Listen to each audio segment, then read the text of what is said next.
زندگی میں دکھ جس شدت کا بھی ہو، اللہ نے آپ کو آپ کے حصے کا سکھ بھی ضرور دینا ہے۔ آپ کا حساب کتاب شاید غلط ہو جائے، لیکن اس کے پاس سارا حساب کتاب بالکل اپنی اصل حالت میں موجود ہے۔ وہ اگر دکھ سے گزار رہا ہے تو وہ آنے والی زندگی میں یقیناً سکھ سے بھی نوازے گا۔ مسکرانا اور خاموش رہنا دنیا کے دو طاقتور ترین ہتھیار ہیں۔ آپ کی طرف وہی آئے گا جس کی روح میں آپ کی روح کا ایک حصہ موجود ہوگا۔ ناکام آدمی کی نصیحت بڑی ہی اہم ہوتی ہے، لیکن کوئی سنتا نہیں۔ کامیاب آدمی کی فضولیات بھی لوگ غور سے سن لیتے ہیں۔ دنیا اصل میں نتائج دیکھتی ہے، اسباب نہیں۔ برکت آسمان سے انسان کی نیت پر اترتی ہے، اور اعمال کا تو سارا دار و مدار ہی نیت پر ہوتا ہے۔ نیت اچھی رکھو، دنیا اور آخرت دونوں سنور جائیں گے۔ بند کیے گئے دروازے کھلنے کی طلب پر تم کبھی بھی مایوس مت ہونا، اس لیے کہ اللہ پاک ایک دروازے کے بند ہونے کے بعد بہت سے دروازے کھول دیتا ہے۔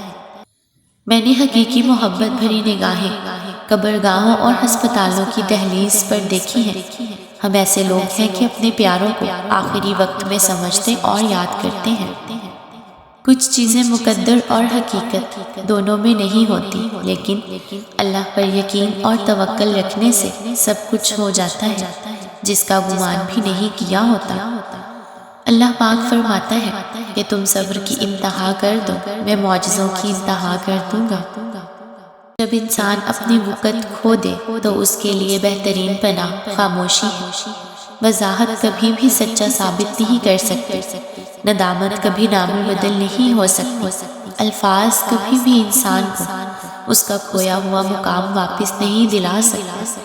ہاں، خاموشی مزید تذلیل سے ضرور بچا لیتی ہے۔ دماغ ٹھنڈا ہو تو فیصلے غلط نہیں ہوتے، زبان میٹھی اور لہجہ نرم ہو تو اپنے دور بھی نہیں ہوتے ہیں۔ جب بھی کوئی بڑا کام کرو، جب بھی کبھی کامیابی ملا، اسی وقت فوراً خدا کا شکر ادا کرو۔ کامیاب لوگ یہی کرتے ہیں، پھر چاہے تمہاری کامیابی بہت بڑی ہو یا بہت ہی چھوٹی۔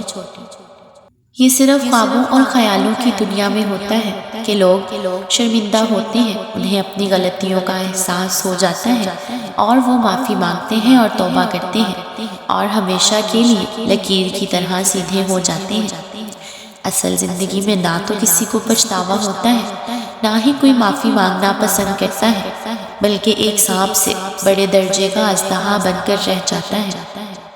مشکل وقت میں دوست کی خاموشی دھوکے کے برابر ہوتی ہے۔ جو ایسا کرے اس پر کبھی بھی یقین نہ کریں، کیونکہ وہ حقیقتاً آپ کا دوست نہیں ہے۔ آنسو اگر نکل جائے تو خود صاف کر لیں۔ لوگ اگر صاف کرنے آئیں گے تو وہ آپ سے سودا بھی ضرور کریں گے۔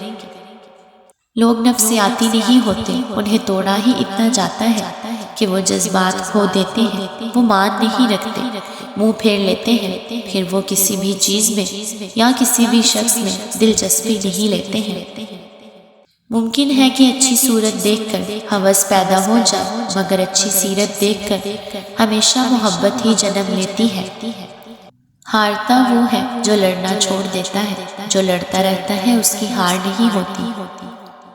اس شخص کا درد کبھی نہیں جان سکتے جس شخص نے خدا کے سامنے ہاتھ پھیلا کر اپنے دل و دماغ سے کسی کو بھول جانے کی دعا کی ہو۔ آپ خراب موڈ میں بھی کسی سے بدتمیزی کا حق نہیں رکھتے ہیں، کیونکہ موڈ تو ٹھیک ہو جاتا ہے مگر الفاظ کے زخم جلدی ٹھیک نہیں ہوتے۔ معافی سے کچھ نہیں ہوتا، کچھ باتیں دل پہ لگ جاتی ہیں جو بھلائی نہیں جاتی ہیں۔ اس لیے اپنے تعلقات میں ہمیشہ اچھا اور نیک بن کر رہنا سیکھیں۔ جب تعلقات اچھے رہے ہوں تو ان کے خراب ہونے پر خاموشی اختیار کر لینی چاہیے۔ ذاتی حملے کرنا کم ظرفی کی علامت ہے۔ کبھی کبھی خاموش رہنا بہتر ہوتا ہے، بجائے اس کے کہ آپ لوگوں کو بتائیں کہ آپ کیسا محسوس کر رہے ہیں، کیونکہ یہ چیز زیادہ تکلیف کا باعث بنتی ہے کہ لوگ آپ کو سنتے تو ہیں مگر سمجھتے نہیں ہیں۔ اگر چاروں طرف اندھیرا دکھائی دیتا ہو تو ذرا اپنی ذات پر غور کیجیے، ممکن ہے قدرت نے آپ ہی سے اجالے کا کام لینا ہو۔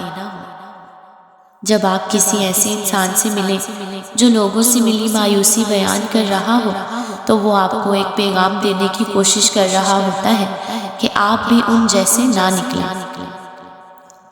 دوسروں کو گرانے کے چکر میں لوگ آخرکار خود ہی گر جاتے ہیں، لیکن سبق پھر بھی حاصل نہیں کرتے۔ چیزیں کبھی واپس نہیں آ سکتی، اس وقت جو گزر گیا، لفظ منہ سے جو نکل گیا، موقع جو ہاتھ سے چلا گیا، اور بھروسہ جو ایک دفعہ ٹوٹ گیا، سب چلا جاتا ہے، واپس نہیں آنے والا۔ انسان ساری زندگی دولت کے ڈھیر اکٹھا کرنے میں لگا رہتا ہے، لیکن آخرکار اس کے حصے میں مٹی کا ڈھیر ہی آتا ہے۔ زندگی میں دو لوگوں پر تبصرہ مت کرو، نمبر 1 جن کو تم چن لو، اور نمبر 2 جن کو تم چھوڑ دو۔